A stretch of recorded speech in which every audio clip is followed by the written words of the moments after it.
So today would have been our 7-year anniversary. In a couple weeks will be the 1 year since she broke up with me.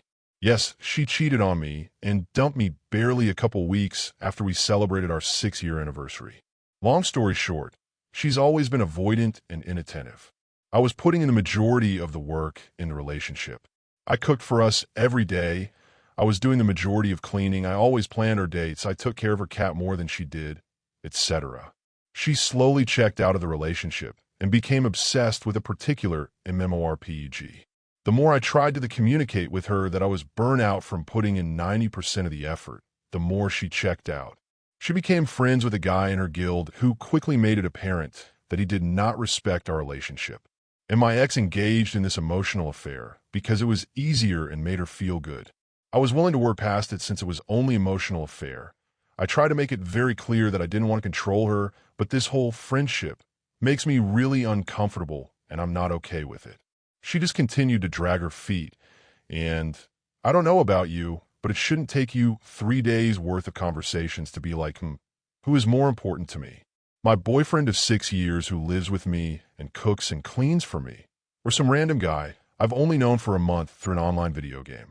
Well, after waiting 3 days for her to finally do something, I put my foot down. I set a firm boundary, saying it was either him or me.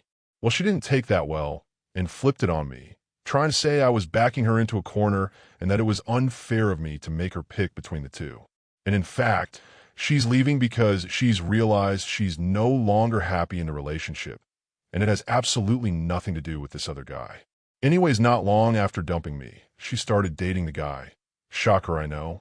She cheated on me and left me for a guy she barely knew for a month through an online video game.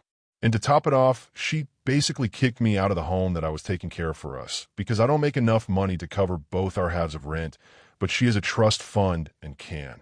I basically didn't have a choice and got kicked out of my own home. So the post-1-year update. Life only got worse for me. For a few months, I was homeless trying to find a place to live. I finally found room for rent in my area, but the housemates kind of suck and there's not even proper heating, which sucked during winter. But it's the only place I could find in my area that was affordable. Then my car started having problems and it cost all of my savings and put me in several $1,000s of credit card debt. Then I tried killing myself, got sent to the hospital and psych ward, and there I realized even more that I don't really have any real friends and no sort of support group.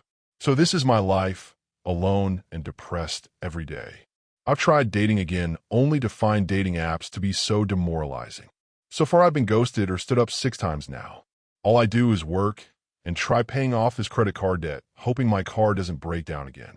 I hate living in this room because it's a constant reminder of the home I lost. I hate my life.